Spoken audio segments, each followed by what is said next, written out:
Let me invite you to turn in your Bibles to Luke chapter 7.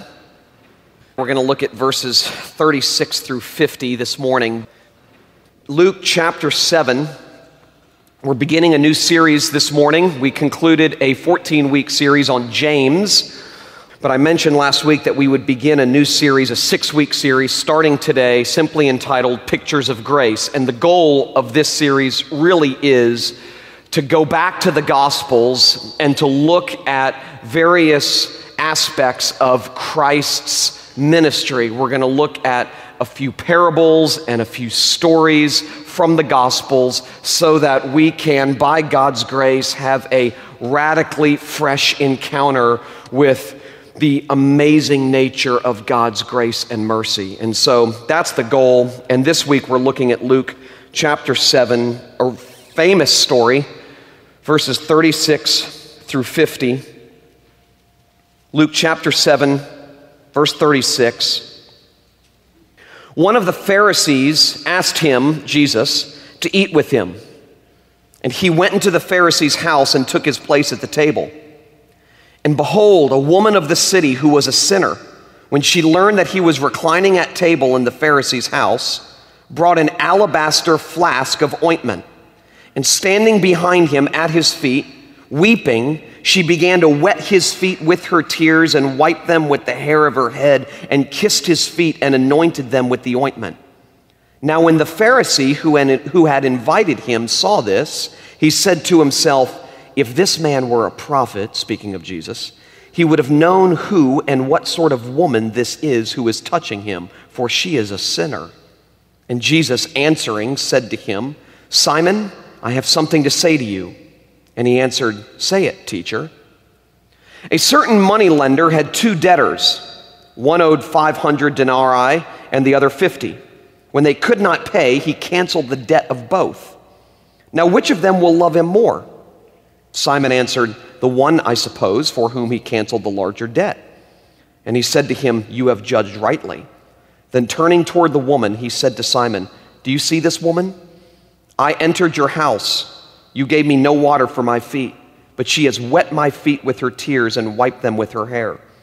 You gave me no kiss, but from the time I came in, she has not ceased to kiss my feet. You did not anoint my head with oil, but she has anointed my feet with ointment. Therefore I tell you, her sins, which are many, are forgiven, for she loved much. But he who is forgiven little loves little. And he said to her, your sins are forgiven. Then those who were at table with him began to say among themselves, who is this who even forgives sins? And he said to the woman, your faith has saved you. Go in peace. And may God use this well-known story to recapture our hearts and our minds with his amazing grace. I was reading this from a well-known pastor yesterday. He wrote this, in this congregation, speaking of his own congregation now, in this congregation you have heard much about the grace of God. But when you hear much of anything, it is easy for that word to become a theological buzzword. The grace of God is just one of those Bible phrases, right? And since we all think we know what the Bible is about, we just drop into our moralistic groove and go. But grace is wild. Grace unsettles everything. Grace overflows the banks. Grace messes up your hair. Grace is not tame. In fact, and I love this line, unless we are making the devout nervous, we are not preaching grace as we ought. Listen. My hope and my prayer, my earnest hope and prayer for your life, for my life, and for the life of this church is that we can talk about grace from now until Christ comes back and it never simply become a theological buzzword. In fact, the only antidote to our slavery and sin is God's amazing grace. And since we are daily sinners, we desperately need daily distributions of God's grace. We need daily distributions of God's help, of God's descending one-way love. We need it. And so my hope and my prayer is that we would never become a church that thinks about the gospel of grace as being simply the ABCs of Christianity. That once God saves us, he then moves us beyond the gospel of grace into something bigger or deeper. There is nothing bigger. There is nothing deeper than the gospel of grace. Once God saves us, he doesn't then move us beyond God's gospel of grace. He moves us more deeply into God's gospel of grace. It is the one ever-flowing fountain that your weary soul and mine need on a daily basis. And there is nothing, at least for me, and I'm guessing for you too, there is nothing more difficult for us to get our minds around than the grace of God. It offends, God's grace offends our deepest sensibilities. And I'll tell you why. Because as one writer put it, we are seasoned do-it-yourselfers. We desperately want to know what we should do, yet God insists on continually telling us what he's done. God can be so frustrating sometimes because we just want to know what to do. Tell us what to do. I addressed some of that last week. Tell us what to do. Give us a to-do list. We love to-do lists because to-do lists ensure that we can maintain some order and control in our lives. That at some level, it's up to us. God's grace wrecks all of that. God's grace makes us uncomfortable and angry because it wrestles control and order out of our hands.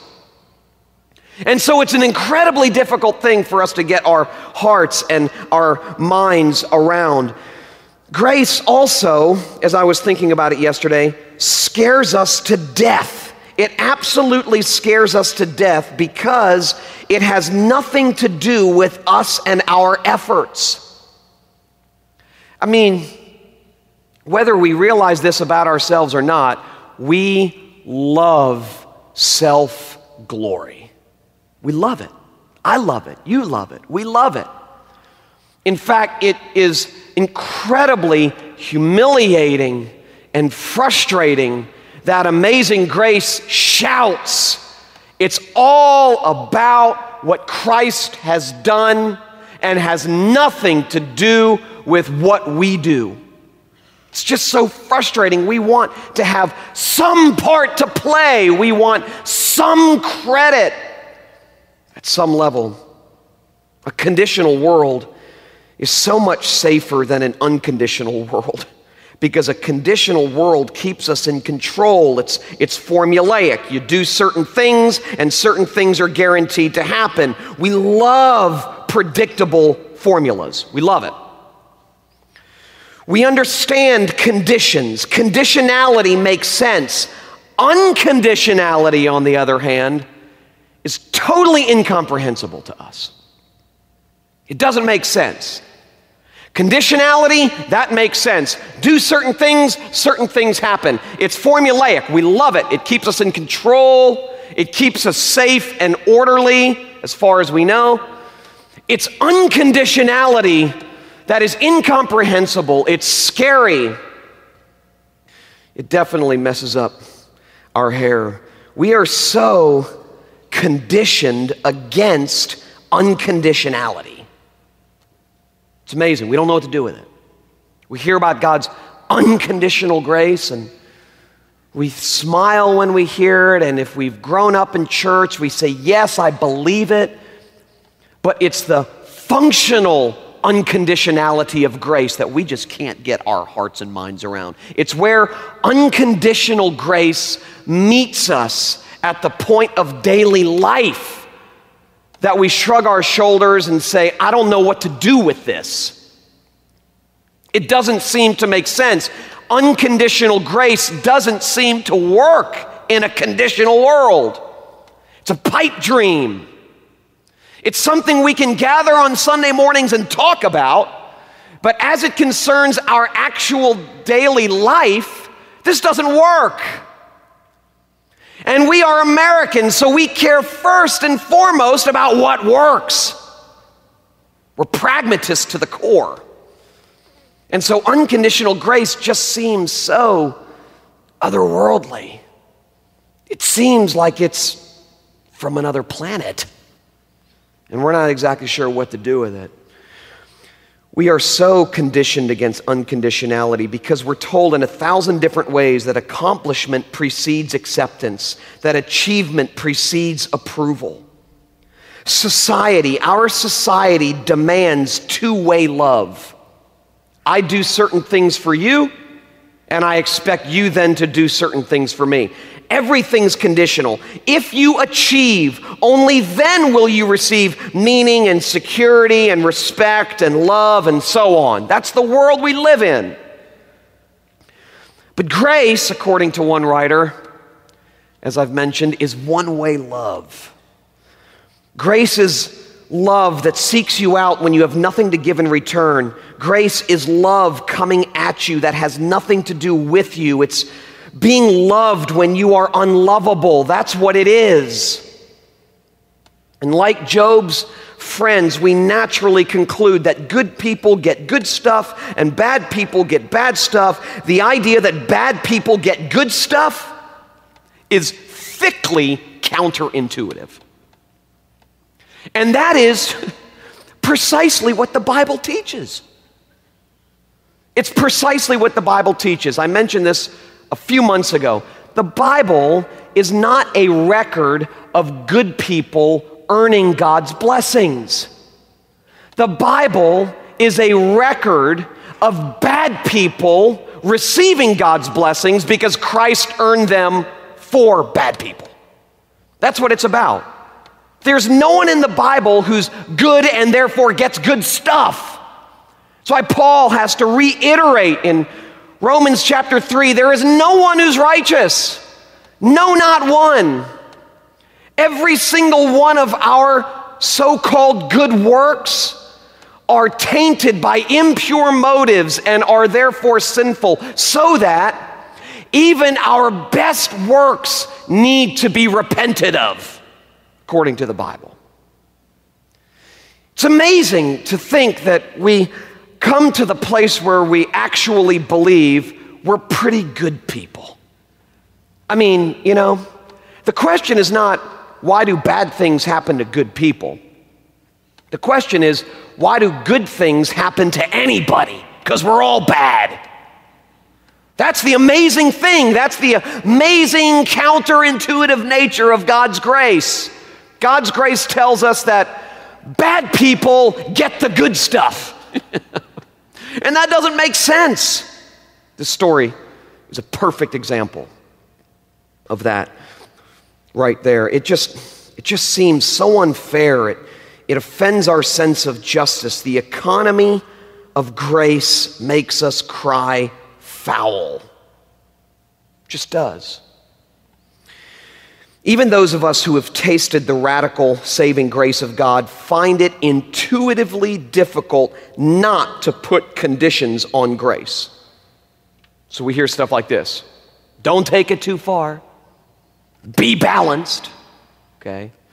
Had a great night, Friday night, at Knox Seminary. Knox Seminary is our seminary located across the street. And at Knox's graduation, had a remarkable night. Bob Coy's pastor at Calvary Chapel in Fort Lauderdale came and gave just an incredible address to everybody gathered. And it was my privilege to give the charge to the students at the end of the service. And I mentioned to the graduating students at Knox on Friday night that the biggest lie Satan wants the church to believe is that grace is dangerous and therefore needs to be kept in check. We've heard this before, haven't we? Don't take it too far. It's amazing. You start talking about, you start talking about God's amazing grace, and someone in the back row always yells out, cheap grace. And I love what Steve Brown says. He says, if it wasn't cheap, you and I couldn't afford it, okay? It's just a funny way of saying, we're so scared. Listen, the reason there's something inside of you and something inside of me that says, don't take it too far, keep it balanced. If you talk about this stuff too much, everything's gonna get out of control, okay? The reason there's something like that in you and in me that sort of raises the red flag when grace is announced and preached isn't for the reason you think. It's not for the pious reason that I think, well, I'm just trying to be more biblical. No, that's not it, because the Bible's pretty clear. The reason you and I have that little red flag that goes up when we hear God's amazing grace preached, and we want to say inside, if not with our mouths, keep it in check, be careful, don't take it too far, is because, as I mentioned earlier, we love control and we love credit. Those are two things you can write down. You and I love control and we love credit. And that's why grace frustrates us. And that's precisely why God's amazing grace is, apart from His grace, impossible to get our hearts and minds around. It's so counterintuitive. The unconditionality of it alone in our conditional world makes it seem so unintelligible and inaccessible. A yes, grace, but posture is the kind of posture that perpetuates slavery in your life and in mine. Grace has no but, okay? It's uncontrollable. It's unconditional. It's undomesticated. It's unmanageable. It has no but. It will spin you out of control in the best possible way. It will wrestle control out of your hands and it will set you free. And you will actually start enjoying life more. You'll relax and you'll rejoice. There are so many, as I mentioned a few weeks ago, so many neurotic Christians in the church. So many morbidly introspective Christians who are trying with all of their might, some of them go to their graves trying with all of their might to make sure their world stays orderly and firmly within the grasp of their control and management. It takes a lot of energy. It takes a lot of time to try to manufacture a controllable, safe world. Well, the reason we resist grace is because grace comes in and just blows that up. And yes, it messes up your hair and it blows things out of proportion and it turns everything that we know to make sense upside down. And that is precisely why we need it so bad. And that's why we'll devote the next 6 weeks at looking at this. I want us to spend the next 6 weeks looking specifically at the life and ministry of Jesus, because an encounter with Jesus is a picture of grace. Each week, through different stories and parables, we'll be watching Jesus wreck people's world with His grace, turning everything that makes sense in our conditional world upside down. We just finished James. And James, as we made our way through that study, James showed us what a gospel-gripped life looks like. Jesus shows us in this series how He grips lives. Okay, so there's a connection. This is like the prequel, okay? Because in James we saw, what does a gospel-gripped life look like? And in this series, I want to take a step back and say, how does Jesus grip lives? Why does a gospel-gripped life make sense in light of the way Jesus grips our lives? James showed us what happens after the storm of God's grace passes through our lives. Jesus here in this series puts our lives in the heart of the storm. And in this famous passage, we see the power of grace turn two people's worlds upside down.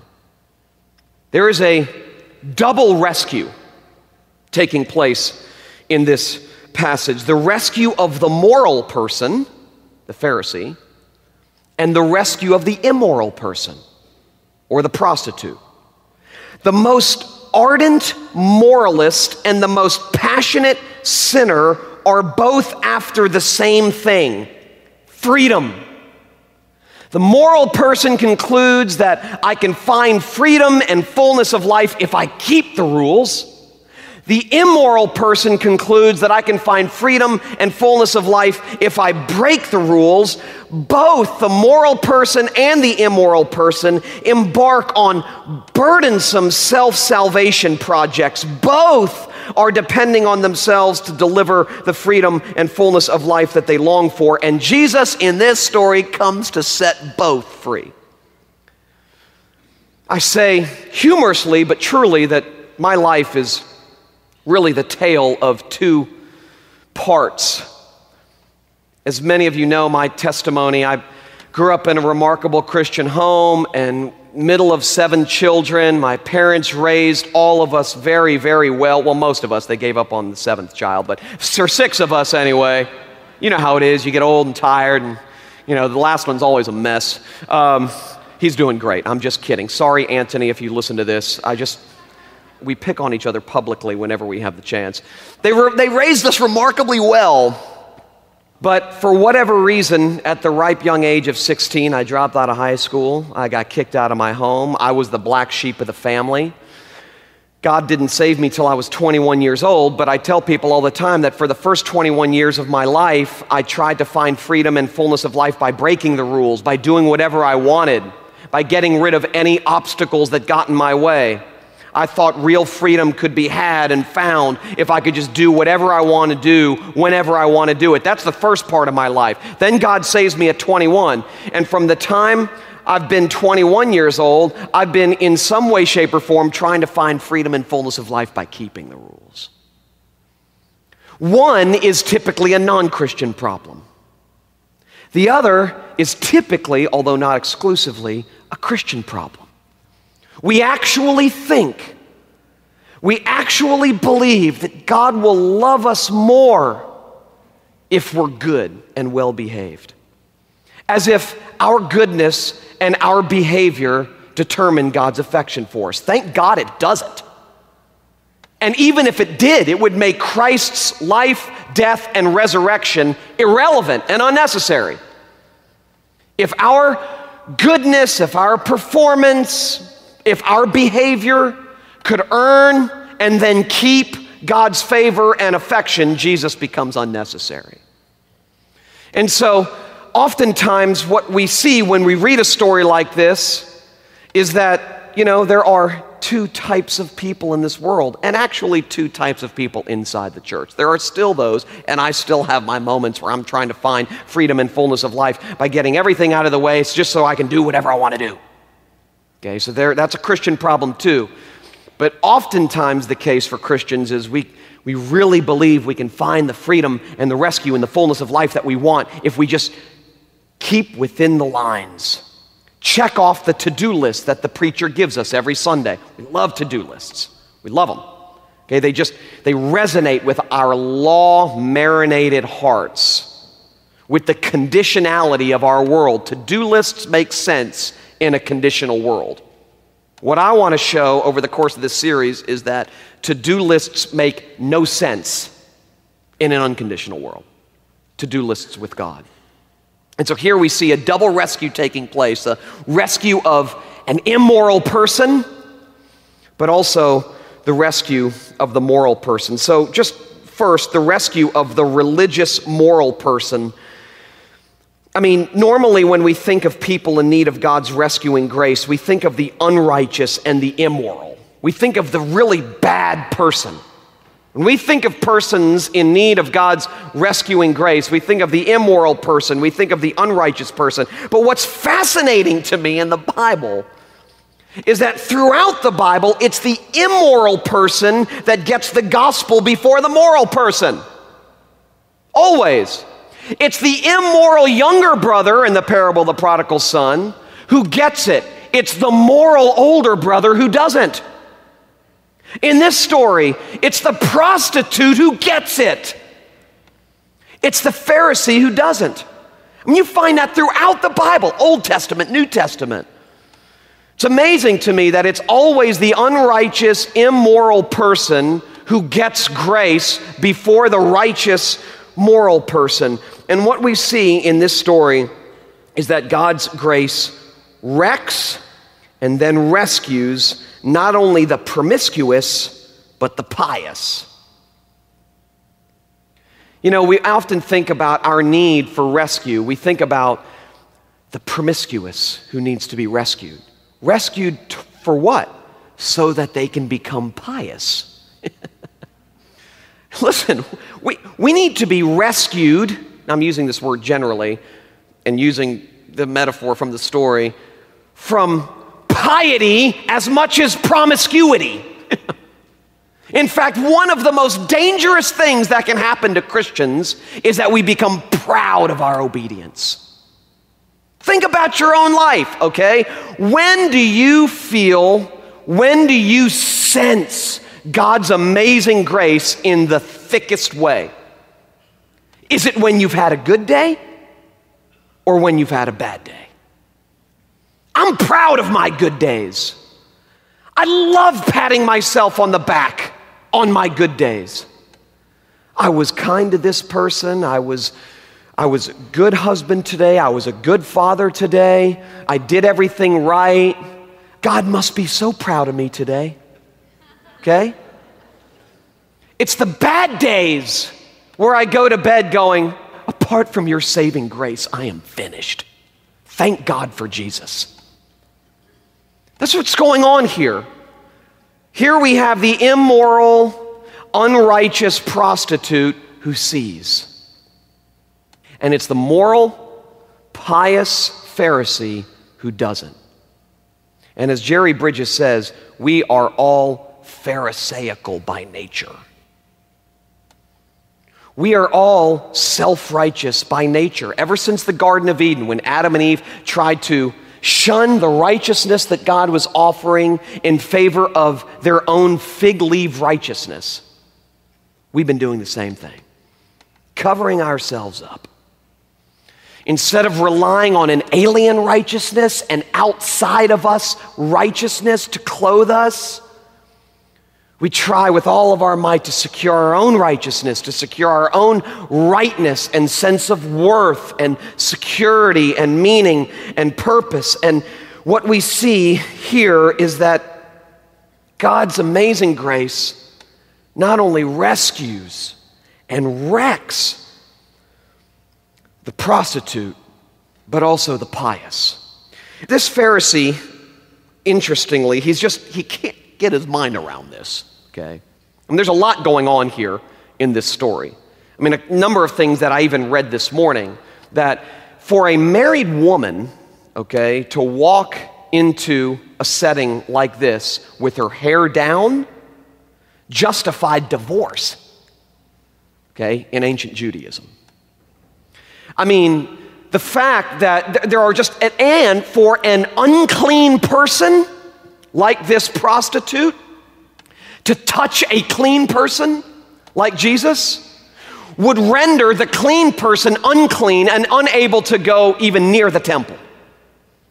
There are a lot of social things that are being violated here. I mean, there is some real social etiquette that is being violated here. And this Pharisee, okay, assumes he can't get his mind around this. He can't figure this out, just like you and I can't figure this out. In so many different ways, this Pharisee assumes that God is for the clean and the competent. And that's what he says. He says, if this man knew what kind of woman this was, he wouldn't let her touch him and therefore make him unclean. I mean, he assumes that in the economy of God, God is for the clean and he's for the competent, but Jesus here shows him that God is for the unclean and the incompetent, and that when measured against God's perfect holiness, all of us are unclean and incompetent. He wants to make a point to the Pharisee that he's actually no better off, spiritually speaking, than the prostitute.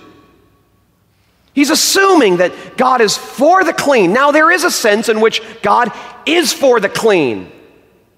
There is a sense in which God is so committed to cleanliness that, of course, He sent His perfect Son to be our substitute so that in Him we would become perfectly clean, that our sins would be washed away, of course. But Jesus goes after the cleanliness of Christ, goes after the unclean and the incompetent. The gospel, listen, the gospel isn't for winners but losers. It really is. And measured against God's perfect standard of holiness, every single one of us are losers. It's for the weak and for the messed up person, not the strong and mighty person. It's not for the well-behaved. It's for the dead. Okay? I don't know where we get this idea that Christian people are good and clean. I mean, listen, it is not, as I said before, when God's amazing grace comes to save us, He doesn't come to effect a moral reformation, but a mortal resurrection. That's what it's for. Comes to make dead people like you and me live. I mean, there are plenty of self-help books and Borders and Barnes and Nobles that you can pick up that can help you clean yourself up for at least a period of time. For a short period of time, you can get your act together. In the end, it does you no good. I mean, moral reformations can take place apart from Christ. Okay, history proves that. Mortal resurrections, on the other hand, require the gospel. It requires Christ alone to come and do for us what we could never do for ourselves. Jesus says, I came not to save the righteous, but the unrighteous. And his point was not that some are righteous and others unrighteous, that some don't need saving and others do. His point is that all of us are unrighteous and we all need saving. Some of us know it and some of us don't. That was his point. Because when the Pharisees kept saying, how could you hang out with people like this? Jesus' response was, I came to save the unrighteous, not the righteous. Appealing to the Pharisees' own sense of self-righteousness and basically saying, you're just as unrighteous as this person. They see it, they get saved. The thing that gets in the way of our love for God, and he goes on and he uses this is his point in verses 41 to 43 when he uses this story. The thing that gets in the way of our love for God and our appreciation of his grace is not so much our unrighteous badness, but our self-righteous goodness. That's what he's saying. I mean, look at verse 47. He says, therefore I tell you, after telling this story, he says, therefore I tell you, her sins, which are many, are forgiven, for she loved much, but he who is forgiven little loves little. In other words, what blocks radical, untamable love for God? It's this sense that we're pretty good people and God didn't have to do a whole lot of work to forgive us. But, you know, all the bad people out there, God had to do a lot of work to save them. But he didn't have to do a whole lot of work to save me. I mean, look, I love this passage. Look at Luke chapter 18. Luke 18, verses 10 through 14. Jesus tells this story. Oh, I love this. Look back at verse 9. Luke 18, verse 9. He also told this parable to some who trusted in themselves. Boy, that describes all of us at some level. That they were righteous. They trusted in themselves that they were righteous, they were good, and they were proud of it. And as a result of being proud, they treated others with contempt.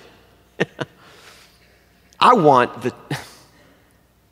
this city and this world never to be treated with contempt by us. Ever. Because we recognize, as Steve Brown says, that we are only beggars showing other beggars where to find bread. As soon as we start becoming proud of our morality, our good behavior, which really isn't that. When we become proud of our morality and good behavior, it ruins it anyway. So when we become proud of this, we become extremely self-righteous, and the rest of the world looks at us and says, "You're so arrogant," and we treat others with contempt as a result. We are what is right with the world, and they are what is wrong with the world. It's the message we send. Well, Jesus has some harsh words for people like that, which includes me. 2 men, he says in verse 10, 2 men went up into the temple to pray. One a Pharisee, a religious leader, a religious elite, okay, knew the Bible better than anybody. He was high on the social ladder, one a Pharisee, and the other a tax collector, who was a social outcast in the day. The Pharisee, standing by himself, prayed thus, "God, I thank you that I am not like other men, extortioners, unjust, adulterers, or even like this tax collector. I fast twice a week. I give tithes of all that I get." But the tax collector, standing far off, Jesus says, would not even lift up his eyes to heaven, but beat his breast, saying, "God, be merciful to me, a sinner." I tell you, verse 14, this man went down to his house justified rather than the other. For everyone who exalts himself will be humbled, but the one who humbles himself will be exalted. Now, my hope and my prayer is that as a result of our 6-week study in the Gospels, we will just revel in stories like that and ask God to reorient our hearts and the heartbeat of this church around what Christ values most. God is amazingly gracious. And when he says here, when Jesus says here, he who has been forgiven much loves much, he's not saying that there are those who only need little forgiveness and those who need big forgiveness, and those who get big forgiveness give big love. He's saying, if you really knew your heart the way I know your heart, you'd know just how much forgiveness you need, and that you need just as much as she does. That you're no better off. He's saying big forgiveness equals big love. Small forgiveness equals small love. He's saying we're all big sinners in need of big saving, and it's only when we come to grips with the fact that no matter how good we are, we're no better than the worst of sinners, that we begin to revel in God's grace, and it becomes our functional lifeline. I love this quote by Gerhard Forty, who's a now deceased Lutheran theologian. He says, "Our misdeeds are not the real root of the problem. They are just what the tradition called actual sins. There is a much more serious problem, what the tradition calls original sin. It is much more subtle and inevitably hidden from us. The relationship with God is broken by the presumption of our ethical behavior, our morality, our good deeds, our insistence on doing it ourselves and getting clean. The relationship is broken because all of these things, our ethical behavior, morality, good deeds, all those things, these things too turn us quite simply against grace. And the Almighty God desires simply to be known as the giver of the gift of absolute grace. And to this we say no. We say rather that we intend to make it on our own, that grace is too cheap. When we do that because we're proud of our goodness and our morality actually gets in the way, then the relationship is destroyed just as surely as it was by our immorality. That's the point Jesus is trying to make here. He's trying to say that immorality can't save you, morality can't save you. Being bad can't save you, being good can't save you. A double rescue is happening here. It's a great place in the Bible to see that God not only rescues us from our bad deeds, but our good ones too. And it's even more dangerous, as I said, when we begin reveling in our good deeds. It's when, and this doesn't give us license to sin, okay? That's what Paul addresses in Romans 6:1. Are you saying that we should sin more so that grace may abound? Paul says, by no means. You don't understand grace if your heart isn't gripped to the degree that you want to live differently. But I can say practically that it is when I am at my worst that God's grace amazes me the most. When I am least deserving of God's favor, and I get it. It's amazing to me how selfish and self-righteous I can be, even as I'm preparing a sermon. I'm reveling in this, okay? Jenna had a ballet recital yesterday that was just remarkable. I loved it. She did a great job, and there were a number of people, a number of you had your kids in the ballet recital, and Astrid Audette, her ballet studio, do an unbelievable job. But I'm going to make a confession. I wasn't really looking forward to it, okay? Now, I'm a guy. Any of you fathers that say, I can't wait to go to my daughter's ballet recital, you're lying, okay? Now, I was remarkably blessed once I was there, but here I am, wallowing in my own pity. It's Saturday afternoon. I got a sermon to prepare. I got a bunch of good things I got to do. I got a sermon. I got to go ballet. Anyway, as I am selfishly absorbed with me, God, in that moment, is flooding my heart and mind with insights for this morning's message. And I just stopped. I stopped and I said, your grace blows my mind. Blows my mind. Here I am, and I am in this moment the least deserving of any help from you at all as I think about the sermon for tomorrow morning. And I'm getting more help from you now as I wallow in my own selfishness. It's amazing. That's where God, Paul says God loves to flaunt his strengths and our weaknesses. That's why Paul says in Corinthians, I boast in my weaknesses, because it's through my weaknesses that God flaunts his strength and his sufficiency. Well, not only does Jesus rescue the moral person, the religious moral person, but notice he also rescues the rebellious immoral person. I mean, this prostitute walks into a party of religious people. Okay? I mean, I would have probably waited for Jesus outside until he came out, or tried to catch him beforehand. I mean, she walks with no care in the world into a Pharisee dinner party. Hair down, okay? A total social outcast. She wasn't invited, obviously. She walks in to a party of religious people, falls at the feet of Jesus without any care regarding what others are thinking and saying. She's at the end of herself. More than avoiding an uncomfortable situation, she wanted to be clean. Her desire to be clean and forgiven drove her to Christ. She was acutely aware of her guilt and shame. She knew she needed help. She refused to hide and cover her shame any longer. She didn't care. She didn't care what the other people thought. She didn't care how the town would talk the next day. She didn't care what the religious, she ran to Christ.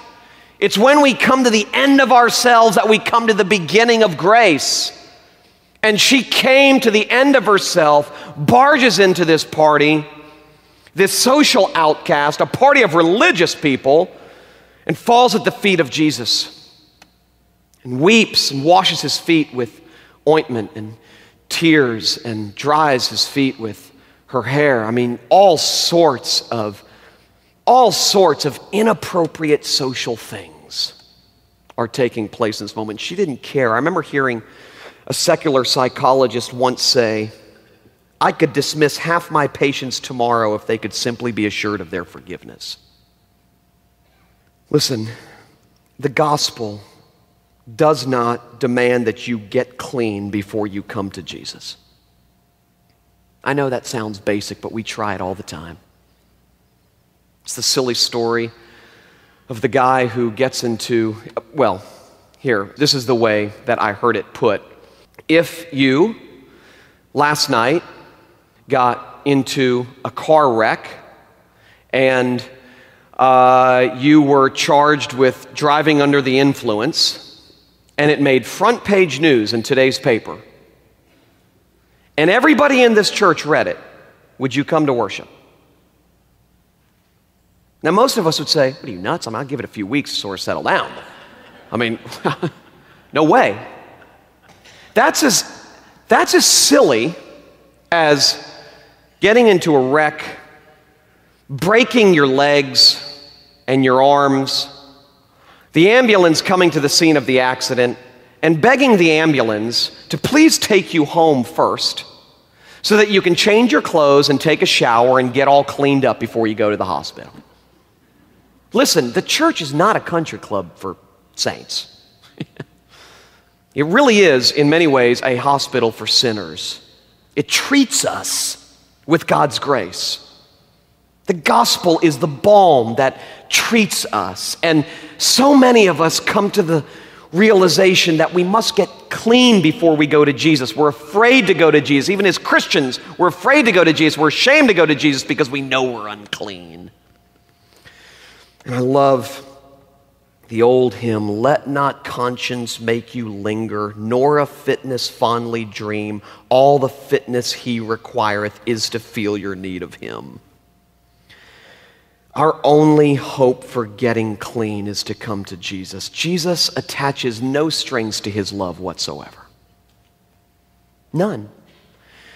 His love for us does not depend on our loveliness, only in the gospel. Nowhere else in the world will you find this. Only in the gospel does love precede loveliness. Only in the gospel. Everywhere else, loveliness precedes love. Get lovely, then get love. In the gospel, it's get love, and then God, by his Spirit, is committed because of Christ to make you increasingly lovely. We don't have to get clean to come to Jesus. Jesus has never, ever, ever turned away a repenting sinner. Never. His forgiveness is infinite. Oftentimes we think, I've gone to Jesus so many times for this same thing. I especially encounter this when I deal with people who are addicted to certain things. It could be a sexual addiction, it could be a substance abuse thing, whatever. And, they just feel terrible. Just feel so ashamed and guilty. And they just say, I can't go to Jesus anymore because he's got to be getting sick of me coming to him. Listen, his capacity to clean things up is infinitely greater than your capacity to mess things up. His forgiveness is infinite. Infinite. Absolutely infinite. This is a while back now, but I remember talking to a guy who had come to see me a few different times because of his addiction to internet pornography. And he felt terrible about it, just horrible about it. And he said, when I believed that God loved me more when I didn't look at internet pornography, and he loved me less when I did, I couldn't stop. When the gospel of grace gripped me and I realized that whether I look at it or not, because of Christ's substitutionary work on my behalf, God will never love me less or more, then I stopped. That is what grace does. And the unconditional, I just told that story and some of you are going, wait a minute. That's because unconditionality doesn't make sense to us. We say, no, well, hold on. I say that. When he told me that story, I was like, wait a minute. You can't, no. And then I said, no, yeah, it's true. And it's when that kind of amazing grace grips your heart, as I've said before, the only people who begin to get better are people who realize that their relationship to God doesn't depend on them getting better. When that grips your heart, you actually start to get better. Sin loses its grip on you. That's what's going on with this woman. She runs to Jesus in all of her shame, in all of her guilt. She runs to Jesus. She could have waited for him outside and had a private encounter with him, but with no shame at all, she runs to Jesus because she knows only he can help. I remember Steve Brown telling a story in class one time about a woman who ran an orphanage who once told him that it's easier to hug a kid covered in mud than a kid who isn't open to being hugged at all. This is the comparison and the contrast here. It's going on. It's easier. She's right. It's easier to hug a kid covered in mud than to hug a kid who doesn't want to be hugged at all. And ironically, it's this dirty, covered in mud prostitute that is showcased by Jesus as the spiritual giant. It's amazing how he just turns things upside down. Wrecking every religious category he had, Jesus tells the religious leader that he has a lot to learn from the prostitute, not the other way around. Doesn't make sense. I wouldn't have written the story this way, okay? He looks at this religious leader who's known in his community. He's high on the social ladder. And Jesus looks at him and says, about the prostitute, you learn from her. When his whole life was spent believing others learn from me. Become like me. And Jesus says, no, you become like her. Unbelievable. Okay? How can this stuff not just, well, let me conclude with this. A friend of mine named Rod Rosenblatt, I've quoted him a couple times. He's a professor at Concordia University out in Irvine, California, about 70 years old. Just a gospel-getting dude from head to toe. Love the guy. He tells this story about a middle-aged woman who went to her pastor. This is what she said. Pastor, you know that I had an abortion a number of years ago. Yes, the pastor replied. Well, I need to talk to you about the man that I have since met. All right, replied the pastor. Well, the woman said, we met a while back and dated for a while, and I thought, I've got to tell him about the abortion, but I just couldn't. Then things got more serious between us, and I thought, I've got to tell him about the abortion, but I just couldn't. A little while later, we got engaged, and I thought, I've got to tell him about the abortion, but I just couldn't. Then we got married, and I thought, I've got to tell him about the abortion, but I just couldn't. So I needed to talk to someone, Pastor, and you're it. The pastor replied, you know we have a service for this. Let's go through that together. And so they did, a service of confession and absolution. When they were finished, she said to him, now I think I've got the courage to tell my new husband about my abortion. Thanks, Pastor. And the pastor replied to her, what abortion? Psalm 103, 12 is where we can rest our weary heads. As far as the east is from the west, so far does he remove our transgressions from us. I love what Corrie ten Boom said. She was a woman who hid many Jews in Germany during Hitler's Nazi regime. Used to speak at my granddad's crusades from time to time, and she said, God takes our sins, the past, present, and future, and dumps them in the sea and puts up a sign that says, no fishing allowed. Just reflecting on what Paul says in 2 Corinthians 5, where he says, through Christ, God was reconciling the world to himself, not counting men's sins against them. Which begs the question, who then does God count our sins against? Christ. In my place condemned, he stood and he sealed my pardon with his blood. It's done. If you are a Christian, you are right now under the completely sufficient imputed righteousness of Christ. It is over. You are free. Absolutely, unconditionally free.